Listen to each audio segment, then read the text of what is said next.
Pourquoi la fin de la plainte? Parce que bien des thérapies se passent à dire et expliquer longuement ce dont on souffre et qu'on oublie que la question fondamentale est de savoir comment sortir de cette souffrance. Ça a une visée aussi par rapport certainement à des thérapies qui consistent à dire, plutôt qui proposent de dire parlez, parlez, parlez et vous allez sortir de vos difficultés. Je pense que c'est un petit peu ça qui m'a... Mais c'est relativement anecdotique par rapport à un projet d'ensemble, parce que le projet d'ensemble de ce livre, comme des précédents, c'est d'essayer d'éclaircir, d'éclairer quelque peu l'énigme de ce qui se passe dans une thérapie. Mais avec certainement un souci constant, que j'ai depuis certainement plus de 10 ans ou 15 ans ou 20 ans, comment une thérapie peut-elle permettre à quelqu'un de sortir de ses difficultés? Alors que je peux dire que ce n'est pas souvent, enfin au moins dans le monde de la psychanalyse, ce n'est pas le souci premier. Le souci premier, c'est de dire, parler, et puis il en sortira quelque chose. Mais le but, à savoir l'amélioration de l'existence, n'est pas quelque chose qui est mis en avant premièrement. Or, pour moi, ça a toujours été le problème. Et je me suis toujours demandé, comment est-il possible que quelqu'un change et améliore son existence? C'est cette question-là qui me hante depuis toujours. Et ça reste, je pense qu'il y a des éclaircissements qui peuvent être donnés, ça reste quand même quelque chose qui est relativement mystérieux.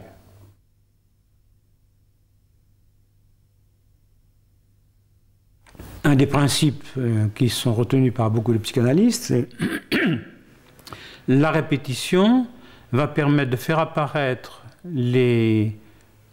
pas les symptômes, les résistances, et certains diront même, il suffit que la répétition dure assez longtemps pour qu'elle soit usée et que quelque chose se passe.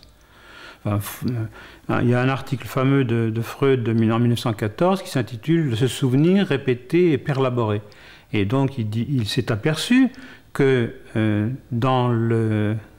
surtout dans la perspective du transfert, il s'est aperçu que les patients répétaient dans l'analyse le mode de relation qu'ils avaient avec leur entourage, ou avec, de façon générale, avec toute personne qu'ils rencontraient.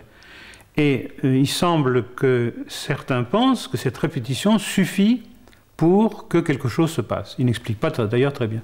Mais pour Freud, ce n'était pas vrai. Pour Freud, la répétition était purement vaine. On ne fait, parce que c'est la grande idée de Freud, la névrose devient dans l'analyse, névrose de transfert, et on n'en sort pas. Donc, moi je pense que quand quelqu'un a exprimé sa souffrance, pendant un certain temps, suivant les cas, il est absolument nécessaire d'arrêter ce récit et de se demander comment on peut changer. Et je pense que quand on est suffisamment attentif aux personnes et qu'on a vraiment entendu cette souffrance, on peut très bien leur dire stop maintenant. Et ça m'arrive de fait de voir des gens qui recommencent leur récit, même après que je leur ai dit mais arrêtons maintenant, comment vous allez sortir de vos difficultés, qui recommencent une fois, deux fois, trois fois le récit. Je dis moi je peux rien pour vous. Parce qu'ils ont absolument besoin de rester dans cette perspective de raconter leur malheur. Si j'accepte la narration, c'est par exemple, je cite ça peut-être dans ce livre, je ne sais pas, la narration d'un deuil. Quelqu'un qui a perdu un frère, je crois, et puis qui raconte son histoire. Je vais lui faire raconter son histoire de telle sorte qu'il va en être fatigué, en lui faisant raconter non pas une belle narration, mais par exemple en lui demandant de raconter plus en détail, et encore plus en détail, et encore plus en détail, de telle sorte que la narration devient absurde. Il me semble que maintenant, je dirais aujourd'hui, que je ne m'attaque pas seulement à la narration recuite, mais à toute narration, et je vais même plus loin, à toute parole. Pour moi, de plus en plus, il s'agit d'éteindre la parole, comme il s'agit d'éteindre les émotions, comme il s'agit d'éteindre les sentiments. fatiguer la parole, fatiguer les sentiments, fatiguer les émotions, de telle sorte qu'elles n'ont plus besoin d'être dites ou d'être exprimées, et que finalement, on en revient à un silence où quelque chose peut se passer. Donc c'est vraiment, je dirais, alors aux antipodes maintenant complètement de notre culture et de l'importance de la parole.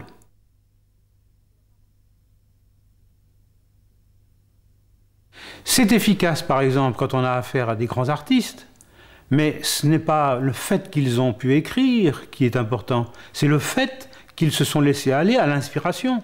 C'est le fait qu'ils se sont laissés aller à créer quelque chose. C'est ça qui a été efficace pour eux, pour un temps ou pour longtemps, peu importe. Mais ce n'est pas le fait qu'ils aient mis cela en mots. C'est pas vrai. Ça vaut pour un peintre qui se tait. Mais parce que justement, il a pu créer quelque chose. Il a pu aller en lui à la source du renouvellement de son existence.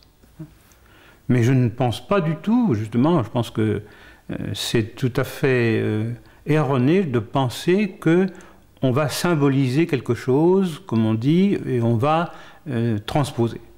Mais c'est explicite chez Freud, ça. C'est explicite. À propos justement de ce qu'il appelle la perlaboration. Il s'arrête d'ailleurs, après 1914, il n'y a plus rien. Il n'y a plus rien concernant vraiment la conduite de la cure.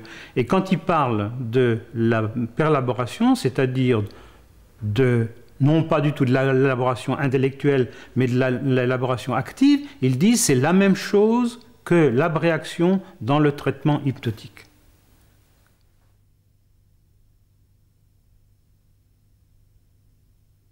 Je distinguerai nettement un certain nombre de pratiques de l'hypnose. Par exemple, un certain nombre de gens se forment à l'hypnose en apprenant un certain nombre de procédures. Et ils appliquent ces procédures un petit peu automatiquement à l'égard de tout patient. Et puis il y a des gens qui sont probablement beaucoup plus subtils. Alors je pense à un homme comme Erickson, qui avait à sa disposition une gamme infinie de procédures. Erickson disant par exemple qu'il fallait inventer une théorie pour chaque patient. Du temps de Bernheim par exemple, on pensait qu'il suffisait de suggérer quelque chose à quelqu'un et il y avait cette idée motrice qui permettait à la personne de réagir en fonction de ce qui lui était suggéré. Alors je pense que ça c'est beaucoup trop simpliste et que l'hypnose ericksonienne en particulier essaye de susciter chez l'autre quelque chose qui va lui permettre lui-même de réorganiser son existence.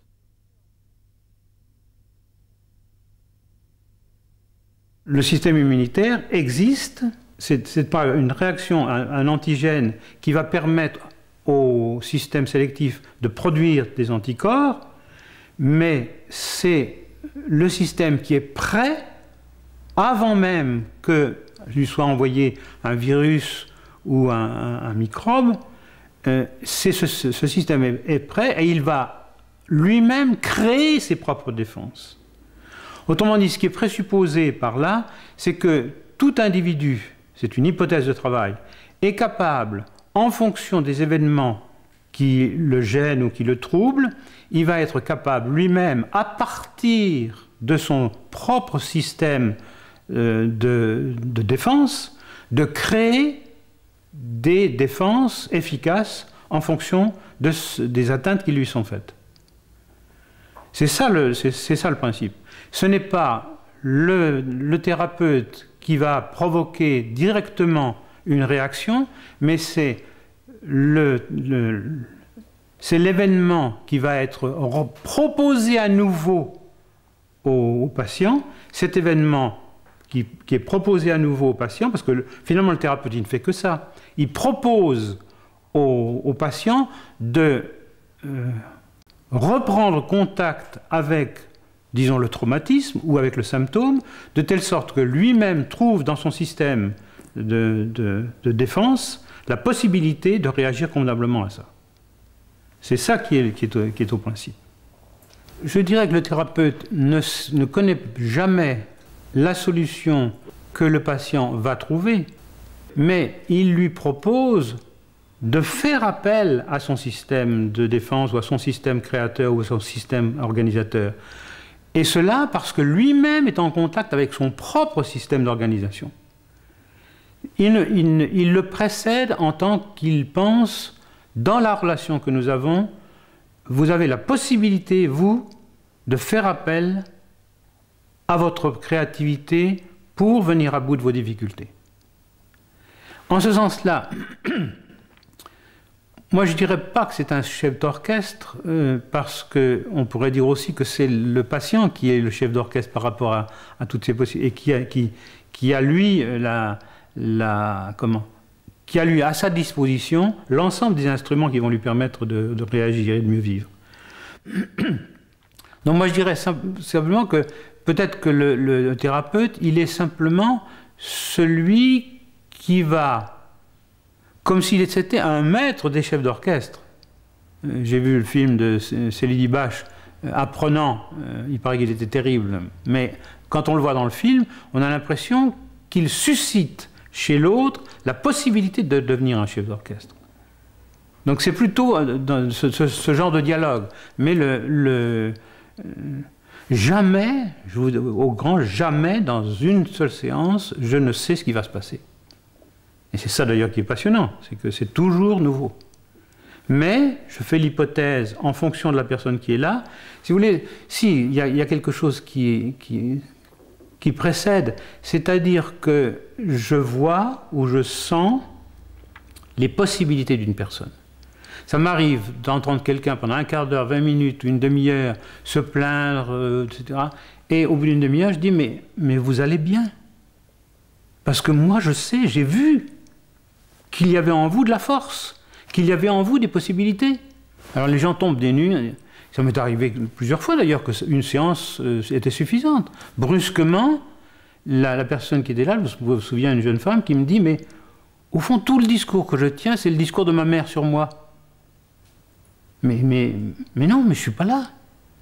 C'est-à-dire que moi, j'ai précédé parce que j'ai perçu que la personne qui était là disposait de son système sélectif de reconnaissance, de telle sorte qu'il était capable, ou elle était capable, de réagir dans son existence de façon toute nouvelle.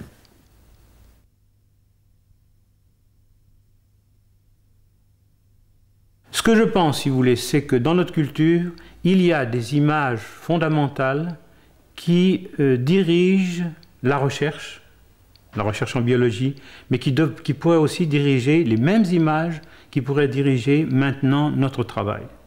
Je pense que un de mes rêves, c'est d'essayer de dégager, à partir du travail que je fais, une sorte de cosmologie.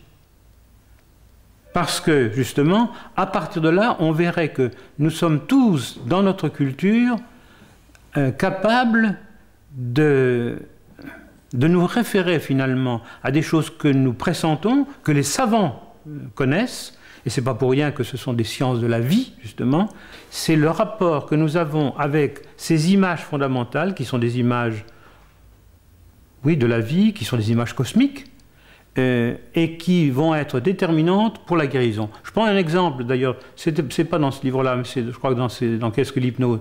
Je cite longuement un cas de Milton Erickson qui reçoit une personne qui est suicidaire, il ne lui demande pas de raconter son histoire, et pendant une demi-heure, trois quarts d'heure, il lui raconte des histoires du jardin d'acclimatation qui est à côté, il lui raconte l'histoire de la vie, il lui parle des poissons qui sont sortis de la mer, etc. Enfin, un immense tableau de l'histoire de la vie, telle que nous pouvons la penser maintenant à partir des découvertes de l'évolution.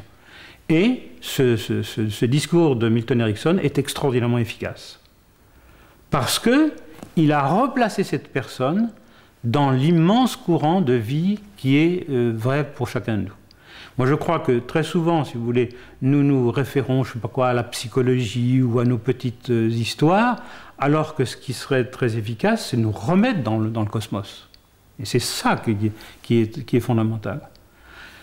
Nous sommes portés par la vie infiniment plus que nous ne le croyons, mais il suffit de s'y mettre.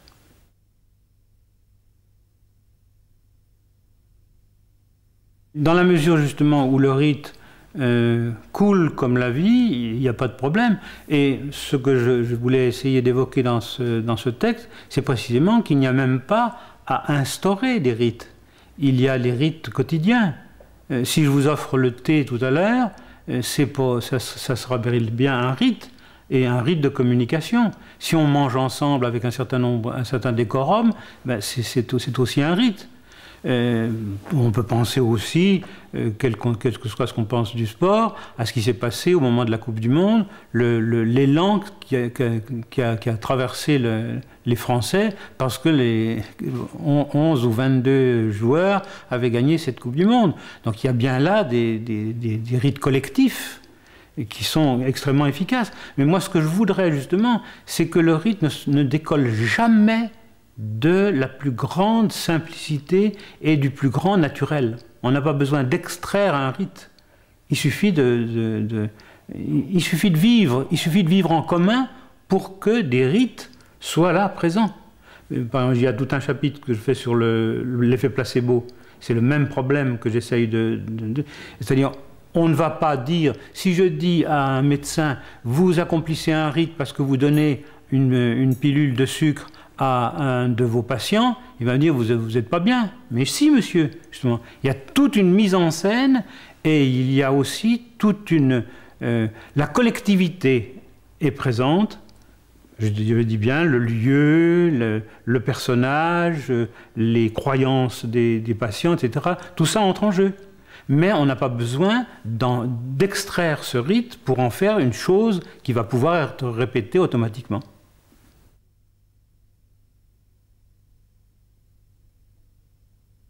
Le transfert au sens strict, c'est la reproduction de notre manière habituelle d'être en relation à l'égard de l'analyste. C'est très précis. C'est-à-dire, on répète. C'est cette répétition dont Freud parle. De fait, il a aussi dit il y a du transfert partout, dès là qu'il y a de l'autorité. Mais ça me paraît être en dehors de la cure, et puis ça n'a plus la fonction que ça doit avoir en psychanalyse. Mais le transfert au sens strict, donc, répétition à l'égard de l'analyste du mode relationnel que l'on entretient avec tout le monde. Bon. Alors, je dis, ça, c'est...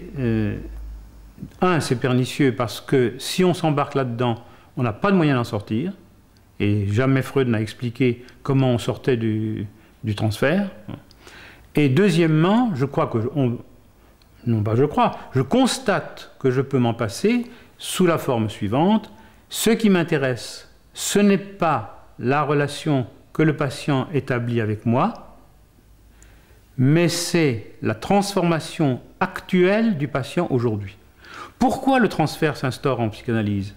Parce qu'on laisse parler indéfiniment et que, n'ayant aucun but, puisqu'il faut n'avoir aucun but lorsqu'on entre dans l'association, on n'a aucun but, mais par en dessous, car on parle quand même devant ou derrière quelqu'un, fatalement, la relation à l'analyste prend une importance considérable. D'autant plus considérable, justement, qu'on n'en parle pas. Alors qu'en hypnothérapie, à chaque séance, je dois obtenir un résultat. C'est-à-dire que je demande à la personne, non pas de me raconter qu'il a tel et tel sentiment, ou tel et tel amour, ou telle et telle haine à mon égard ou à l'égard d'autres, mais comment changer cette relation? Vous avez l'habitude de considérer les autres, je ne sais pas quoi, ou comme des dieux ou comme des chiens. Comment, aujourd'hui, vous pouvez modifier ça? Et alors, à ce moment-là, on n'a pas besoin du transfert, plutôt le transfert ne s'instaure pas. Puisque le psychanalyste, ou pas le psychanalyste, justement, l'hypnothérapeute est là pour inciter la personne à modifier sa relation. Par exemple, ça m'est arrivé, je me souviens, il y a 2 ans, c'était presque la dernière fois où je l'ai vu apparaître le transfert de façon caractéristique, une personne qui commençait à m'agresser, à me dire que quand je croisais les jambes, ça prouvait que je ne l'écoutais pas, etc., que je dormais à moitié.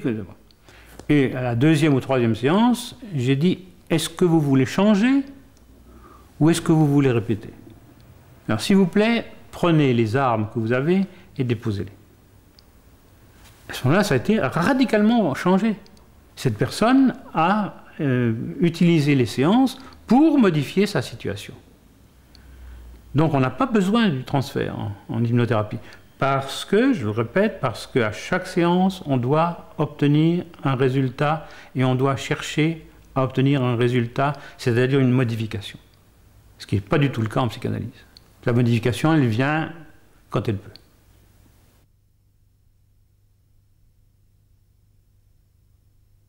La thérapie commence justement par un saut. Il faut commencer par risquer d'être tout seul. La comparaison que je donne tout le temps, j'ai dit, vous avez un enfant qui est au bord de la piscine et qui vous dit, ben, comment je fais pour nager, aide-moi, etc. Mais saute. Ah ben je vais boire la tasse. Ben, tu boiras la tasse. Autrement dit, il y a, pour reprendre un mot de Kierkegaard, un risque absolu à la liberté. Et tant que l'on retarde ça, on évite à la personne de le faire. Alors moi je vois bien maintenant, si vous voulez, que ayant la certitude que les gens peuvent se sentir eux-mêmes, je vais beaucoup plus vite à leur dire, allez, allez-y, sautez maintenant. Et je crois que pour la plupart des gens, c'est ça qui est efficace. Alors c'est désastreux pour la clientèle, parce qu'on voit les gens une fois, deux fois, trois fois, quatre fois, au plus quelques mois, et puis après ils s'en vont. Bon. Mais c'est comme ça quand même. En tout cas, ce que je voudrais souligner, c'est que si on se met à essayer de consoler, si on se met à essayer de protéger quelqu'un, de le materner, on ne fait que retarder, et vraiment, on en fait un bébé à vie. On ne fait que retarder indéfiniment, et on complique la tâche. Vous vous souvenez de De Gaulle, interrogé par plutôt les paysans se plaignant à De Gaulle, le temps a été mauvais, nos récoltes étaient mauvaises, etc. Il a plu quand il fallait pas, il y a eu du soleil quand il fallait pas, etc. Et De Gaulle qui leur dit, allez voir votre évêque. C'est pas mon truc, moi. Allez, vous connaissiez ça? Allez voir votre évêque. Ça me paraît... Ouais. Ben, moi, j'ai envie de leur dire ça aussi. Si vous voulez être materné, je peux vous donner une adresse. Mais moi, non. Pas question. Et d'ailleurs, je crois qu'il y a un immense respect dans la violence avec laquelle on parle à quelqu'un en disant maintenant, ah, c'est fini de rigoler, on y va. Je crois qu'à ce moment-là, les gens ont l'impression aussi qu'on les respecte. Mais ça suppose que pendant la première demi-heure, ou les premières séances, si on en a besoin de plus de temps que ça, c'est qu'on voit les possibilités de la personne. C'est ça qui est capital. Je ne demande pas à quelqu'un de faire le saut. Si je vois un enfant chétif qui doit être musclé, je ne vais pas lui dire saute dans la piscine. C'est pas vrai, ça. D'accord.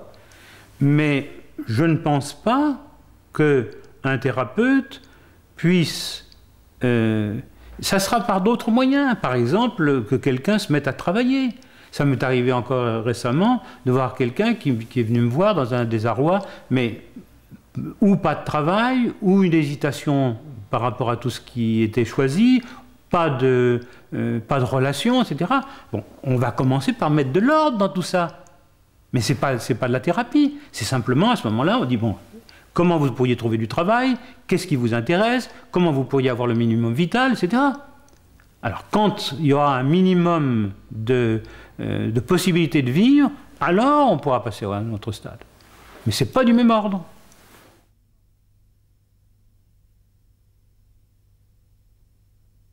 De la façon la plus simple, je résumerai la question en disant « Il suffit de s'asseoir convenablement pour être guéri. » Et très concrètement, quand quelqu'un vient me voir, bon, les gens sont là, crispés, je leur demande de s'asseoir. Ils ne savent pas s'asseoir.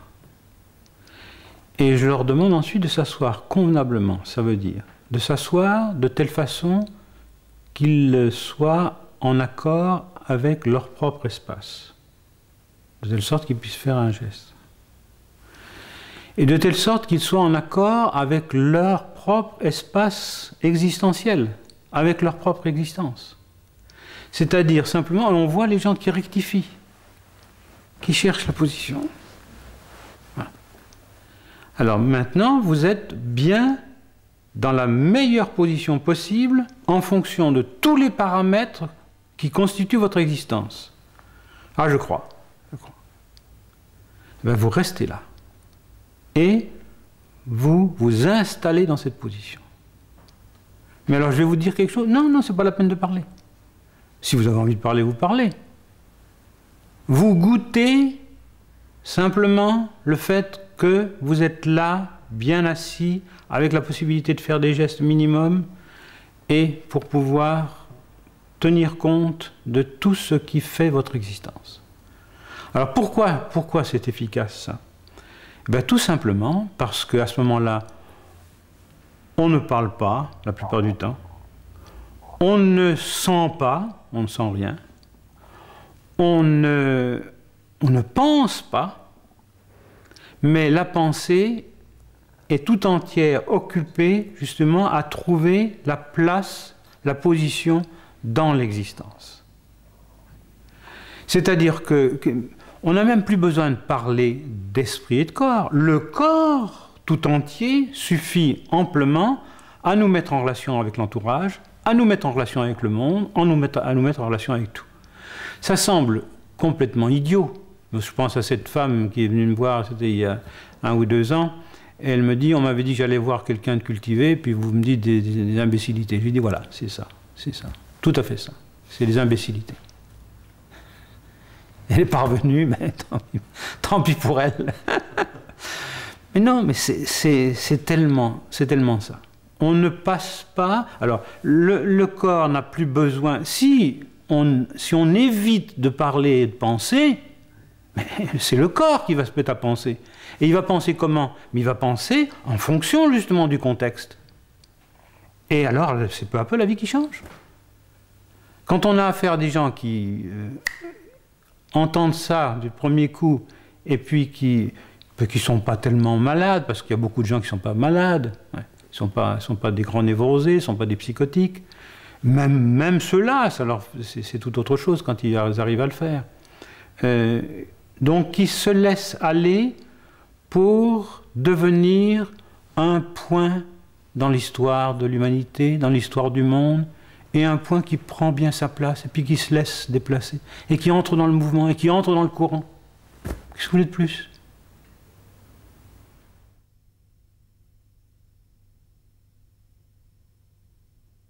Petit livre qui a fait tilt, c'était il y a déjà longtemps, la lecture de Érigel. Érigel, le tir à l'arc, qui, comme un occidental, a un mal fou à abandonner l'intention. Et il se fait taper sur les doigts, ou plutôt il provoque la fureur du maître zen parce qu'il triche. Et puis il s'aperçoit qu'il faut des années de pratique pour réussir à laisser partir la flèche sans intention. Mais alors, après avoir écrit ça, je crois que c'est dans l'Influence, j'ai reçu une lettre d'un sinologue, c'est une histoire que j'ai déjà racontée 50 fois, d'un sinologue, Jean-François Billotère, qui m'a écrit en me disant « si seulement j'avais lu votre livre avant d'écrire le mien, ça m'aurait beaucoup aidé. Est-ce que vous voulez que je vous l'envoie ?» Je dis oui, « d'accord ». Et j'ai reçu un magnifique album de chez Skira sur la calligraphie chinoise.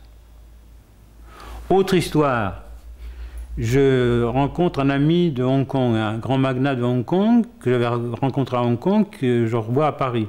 Puis, comme un homme d'affaires, il voulait savoir qui j'étais, il a été dans la librairie, il a regardé, etc. Il me dit, mais qu'est-ce que c'est que cette histoire? Pourquoi vous vous intéressez à l'hypnose? Alors je lui ai dit quelques mots. Il me dit, oui, la calligraphie chinoise. Autrement dit, sans m'en apercevoir, ou un tout petit peu, j'ai eu le contact avec des sinologues qui m'ont dit, mais ça correspond à quelque chose. Alors je me suis un peu initié, non, parce que c'est un monde. J'ai lu quelques livres là-dessus, et je me suis aperçu qu'il y avait des correspondances tout à fait étonnantes. Mais ce que je voudrais dire, c'est que c'est pas seulement l'enfant qui est notre modèle, c'est au sens où le dit Michaud, le vieillard. Il dit, Michaud, dans Comment un barbare en Asie dit « Il n'y a de beau en Asie que les vieillards ». Et c'est la fameuse comment, idéologie ou pensée de la longévité. C'est en prolongeant longtemps l'expérience, longtemps la vie. C'est dans cette mesure-là qu'une certaine unité va être possible. Voilà. Donc je pense que c'est vrai que c'est l'enfant, mais tout notre problème dans l'âge adulte, c'est de retrouver ou de trouver une simplicité qui soit semblable à celle de l'enfant. C'est-à-dire qui n'a pas besoin de penser explicitement, qui se met en accord. Et c'est ça la difficulté.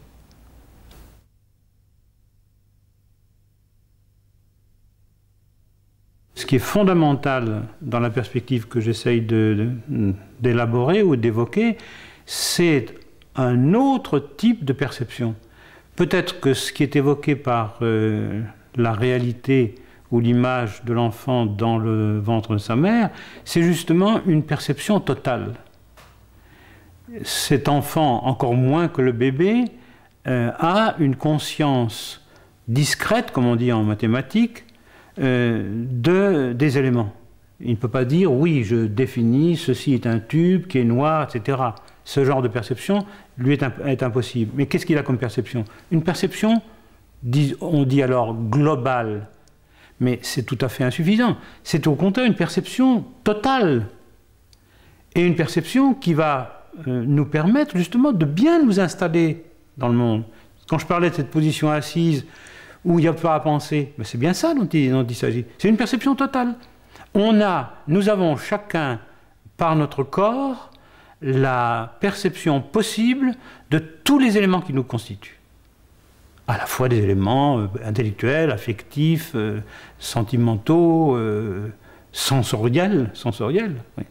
Parce qu'une chose sur quoi j'insiste beaucoup là-dessus, c'est que c'est le développement de la sensorialité qui va nous permettre de guérir. Et guérir, ça veut dire quoi? Ça veut dire se remettre dans le monde, tel qu'il est. Donc, simplement par le fait ça m'arrive de demander à quelqu'un, mais est-ce que vous sentez le cuir du fauteuil? Est-ce que vous sentez vos chaussettes dans vos pieds? C'est-à-dire remettre les gens dans... Et quand on met les gens en contact avec une sensation, eh bien, c'est tout entier qu'ils se mettent dans ce registre-là, dans ce régime-là. En ce sens, ça rejoint probablement ce que l'on peut savoir de l'enfant in utero. Et on sait quand même, semble-t-il, pas mal de choses maintenant. Ouais. Voilà.